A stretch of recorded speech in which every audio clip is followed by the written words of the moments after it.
I was never the kind of person who loved exercise. And honestly, I could even say that whenever and whatever I tried, I hated every minute of it. But the older I became, the more I loved the idea of exercising, because I kept reading how in our late 30s our muscles start to shrink and we lose strength faster than we even realize, and how dramatically it affects us in older age, and how when you exercise you get this growth hormones that act as a brain fertilizer and help you with executive functions and with your memory. I mean, everywhere you look where it is important for me, it seems like exercise is the answer.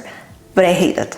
However, look at me now. I am 38, and for the past 10 months, I've been exercising every single morning. I wouldn't skip an exercise routine, not even when I was traveling on a business trip, not even when I was sick. I would just do something, just a little bit of something to keep myself going. And after 10 months, I can really say that it is a habit now. And it worked not because I fell in love with exercise, I'm far from it, but I finally used what I teach, the cognitive science of habits and behavior change, and I used it from all the different angles and aspects until it finally worked for me.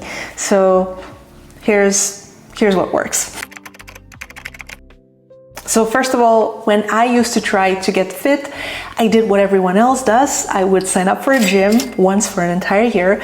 I would buy shoes, a gym bag, equipment. I'd make a solid schedule. And then every part of that schedule, of that plan, became a tiny obstacle. The drive there, the changing clothes, the wiping the machine, the other people, the shower, the commute back.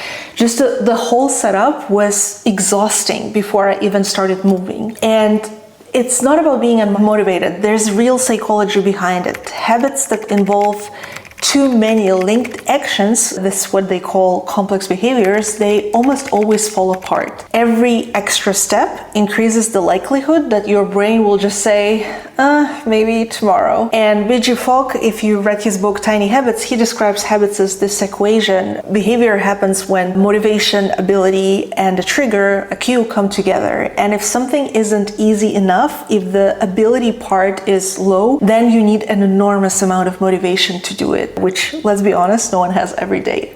So I decided to remove friction. I stopped trying to be a gym person. I made it as simple as humanly possible, bought a yoga mat, started doing everything at home. And that one change, just removing all the extra steps, made the habit about 100 times easier.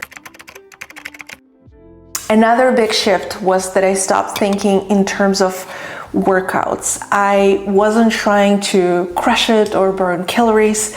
I just wanted a little bit of movement every day in a way that didn't scare my brain.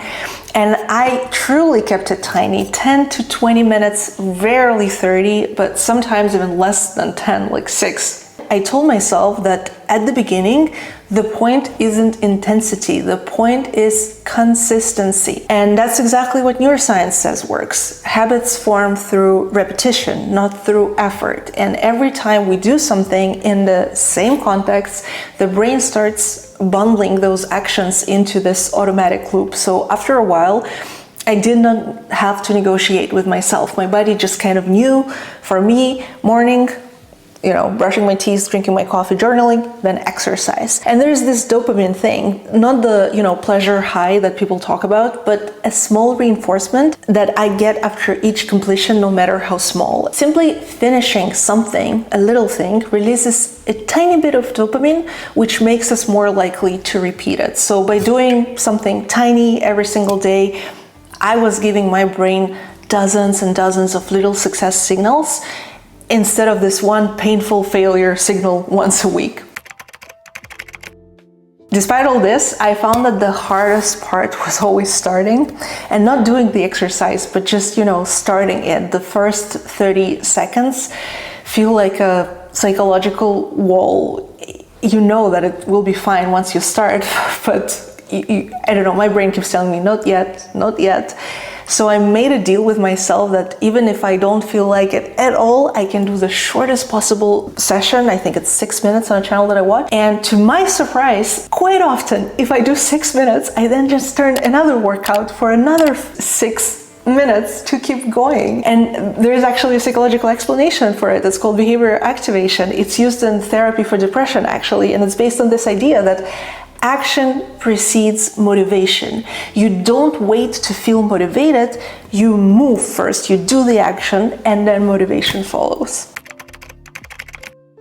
After a few weeks, I also realized that another ridiculous friction for me that prevented me from starting was changing into my workout clothes. I was okay to start exercising, but I kept procrastinating because I needed to go into the other room and change.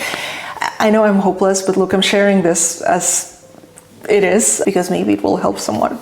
But luckily, this is easily fixed. So the moment I wake up, I take off my pajamas and I put on my workout clothes. There's this concept called habit stacking. I'm sure you've heard of it.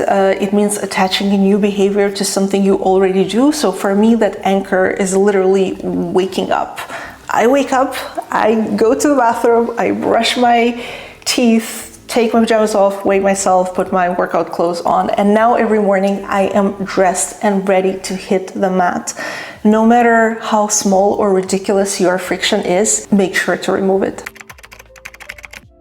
Another thing that changed everything for me was deciding not to chase pain. I used to think that workouts had to, hurt to count, I guess. That if I wasn't pushing myself really hard, I wasn't doing it right. But since I was not exercising regularly, it didn't take that much to push myself to the, edge.